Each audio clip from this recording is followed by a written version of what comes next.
안녕하세요. 반갑습니다. 보험 덕후 보타쿠입니다. 이번 시간은 대한항공 마일리지 전격 축소 관련된 내용을 전달해 드리도록 하겠습니다. 보타쿠가 웬 갑자기 마일리지 얘기냐고요? 물론 제가 보험 관련된 내용을 주로 전달해 드리지만 저도 재테크, 재무설계 그리고 자산 관리에 관련된 내용들을 계속적으로 전달해 드릴 겁니다. 어, 따라서 마일리지를 잘 활용하는 것은 좋은 재테크 방법이고요. 이번에 마일리지를 갖고 계신 분들이라면 이 내용을 꼭 숙지하시고요. 손해보는 일이 없도록 하시길 바라는 입장에서 영상을 준비했습니다.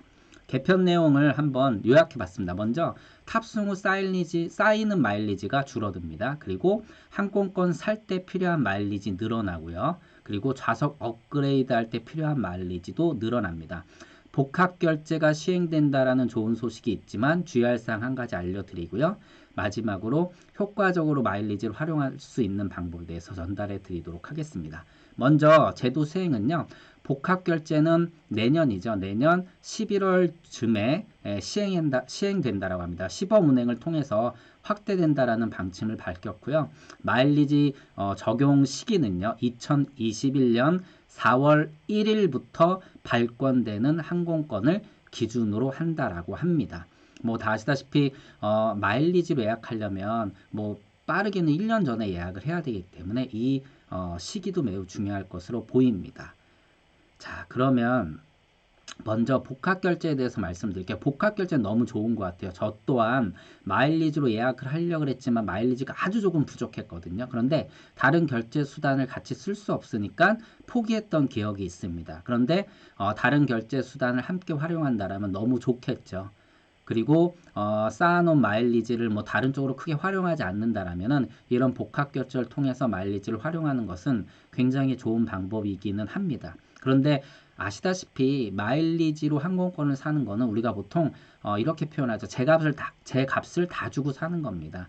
그렇기 때문에 다른 이제 뭐 항공권 비교 사이트를 보게 되면 가격이 그러한 사이트에서 나온 가격보다 일반적으로 비싸고요. 또한 저가 항공과는 매우 큰 차이가 난다라는 부분에 대해서는 알고 계실 겁니다. 이 부분은 당연히 주의할 부분이지만 그래도 마일리지를 잘 활용할 수 있는 것에 대해서는 매우 좋은 그 제도 변경이라고 생각을 합니다. 다만 이제 비율을 따져야 되겠죠. 마일리지를 얼마나 쓰고 내가 얼마나 추가 결제를 해야 되는 부분에 대한 효율을 따져서 이거를 이번에 쓸지 말지를 결정을 잘 해야 될 것 같습니다. 자, 두 번째 이제 본격적으로 적립이 다음과 같이 변경이 되는데요. 보시게 되면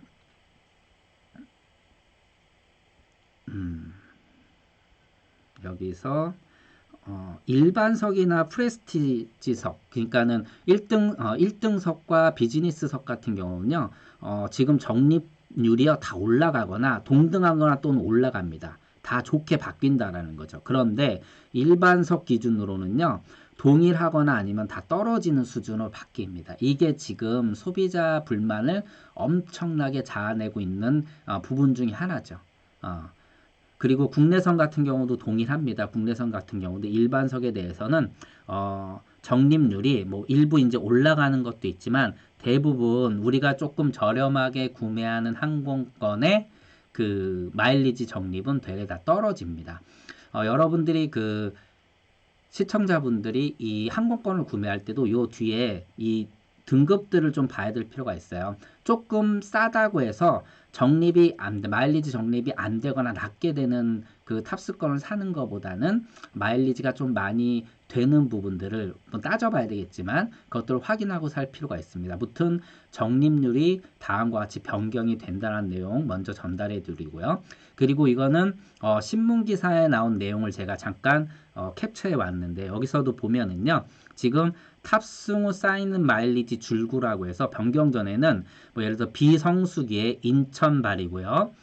Q 등급 코드로 돼 있는 항공권을 구매할 때 뉴욕으로 갈 때는 4,800 정도의 마일리지가 쌓였는데 이게 변경이 되면 1,700으로 엄청나게 지금 다 떨어지는 것을 확인할 수 있습니다.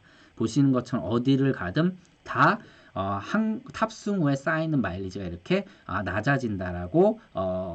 낮아진다라고 개편이 되기 때문에 이 부분을 좀 확인할 필요가 있고 결국은 이것 때문에 굉장히 소비자분들의 불만이 커지고 있고요.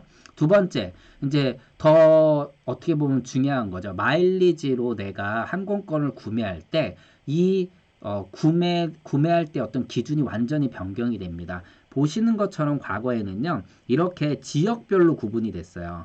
뭐 세계 지도를 이렇게 놓고 보면은 이런 지역을 A, B, C, D, E 해가지고 지역별로 구분을 해서 마일리지를 적용을 했었는데 지금은 이제 바뀌는 거는요, 무조건 구간으로 1구간에서 10구간까지 일단 10구간은 해당 취향 노선이 일단 대한민국은 없는 걸로 대한항공은 없는 걸로 나오는데 9구간까지 이렇게 나뉘고요. 이 구간을 나누는 기준은요, 바로 운항 거리입니다. 그래서 운항 거리 기준으로 해서 마일리지가 바뀌게 되는 겁니다. 어떻게 바뀌느냐? 보시는 것처럼 여기에 보시게 되면 이걸로는 확인이 좀 어려운데요. 뭐 1등석에서는 1구간, 2구간 살 때 얼마 어느 정도의 보너스 항공권이 필요하다라고 이렇게 마일리지가 이렇게 명시가 되어 있습니다. 변경 안에는요. 그리고 좌석 등급할 때도 이렇게 필요한 마일리지가 이렇게 정리가 되어 있는데 사실 이걸로 확인할 수 없기 때문에 정리를 했습니다.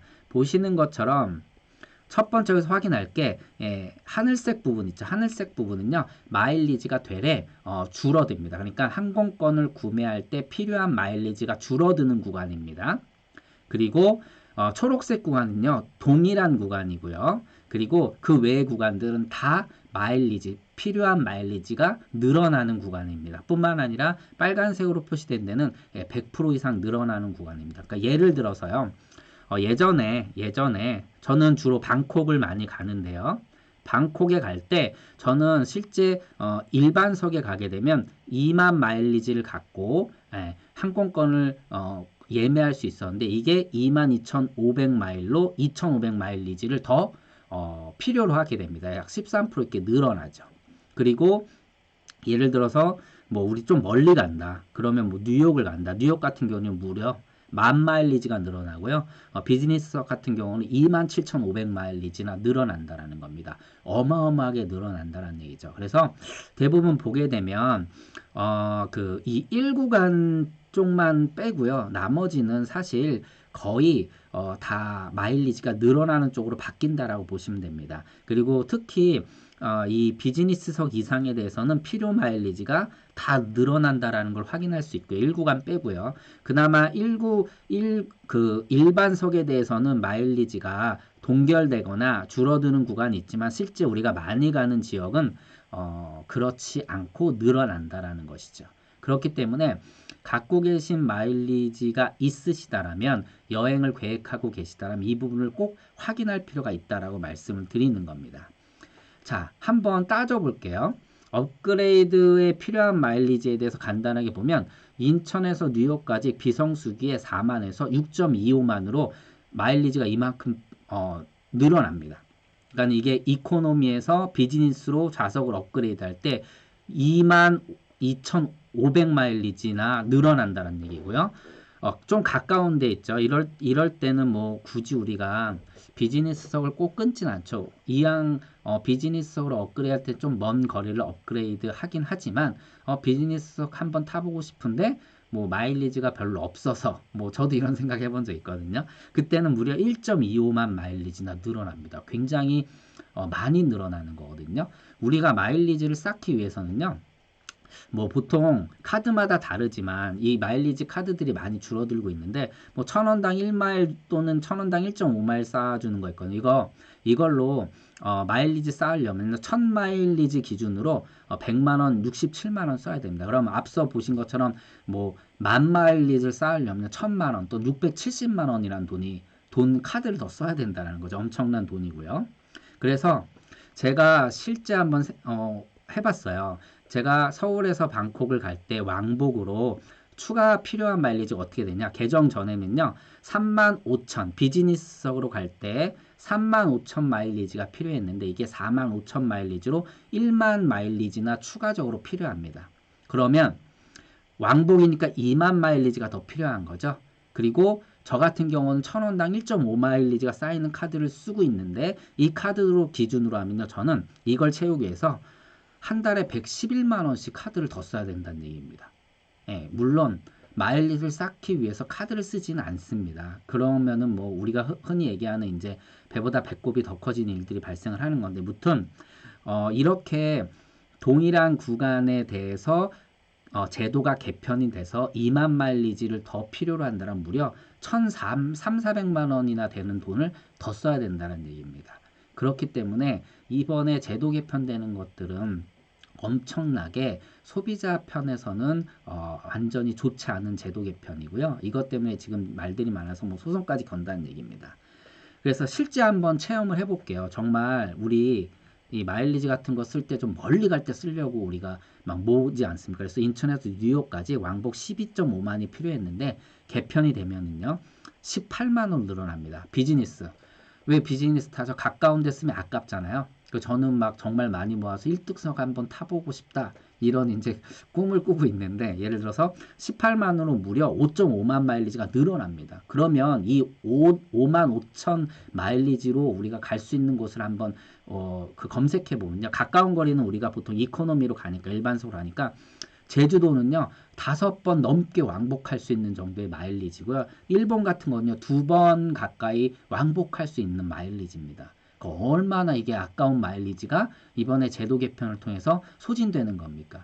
그렇기 때문에 정말 이번에 제도가 개편되는 내용을 잘 확인하고 이를 잘 활용할 필요가 있어요. 그래서 뭐 제가 정리를 해봤는데 뭐 이게 너무나 당연한 얘기일 수 있겠지만, 일단 미리 여행 계획을 잡으셔야 됩니다. 쉬운 일은 아니겠지만 일단 미리 여행 계획을 잡으시고요. 왜냐 뭐 아시아나 같은 경우는 뭐 1년 전에 예약해야 겨우 예약 가능하고, 대한항공 그나마 조금 뭐 3개월, 6개월 안에도 예약이 가능은 했거든요. 마일리지로. 그 다음에 당연히 오르는 구간은 미리 지금 예약을 하는 거예요. 예. 예를 들어서 저 같은 경우는 주로 방콕이라든가 아니면 중국, 뭐 북경, 뭐 이런 데라든가 아니면 일본 이런 여행을 좋아했었는데, 지금 뭐 일본이 문제가 많아서 이제 여행을 가지 못하지만요. 그래서 오르는 구간은 일단 방콕은 지금 미리 마일리지 예약을 해놓는 거죠. 그리고 내리는 구간 같은 경우는 변경 후에 예약해도 되는 거죠. 예, 이런 식으로 예약한다라면 뭐 너무나 당연한 얘기지만 효율적으로 마일리지를 잘 활용할 수 있는 방법이 될 것 같습니다. 마지막으로 일단 그 뭐 여기서 자주 가는 여행지가 있겠지만요.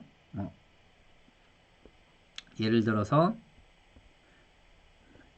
네, 요런 이제 싼데, 그러니까 떨어지는데, 개편에서 마일리지가 떨어지는 쪽은 나중에 예약하고 좀 가까운 거리겠죠. 그리고 올라가는 구간 같은 데서는 요번에 개편되기 전에 미리 예약함으로써 마일리지 효과적으로 활용할 수 있을 것 같습니다.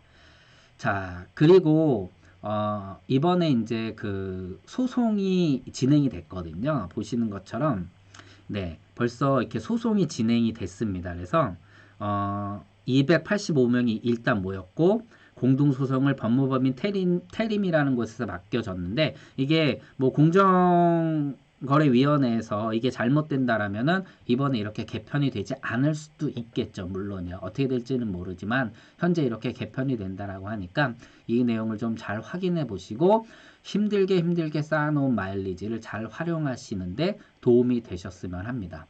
오늘 내용이 도움이 되셨다면 구독과 좋아요 부탁드립니다. 고맙습니다. 보험덕후 보타쿠였습니다.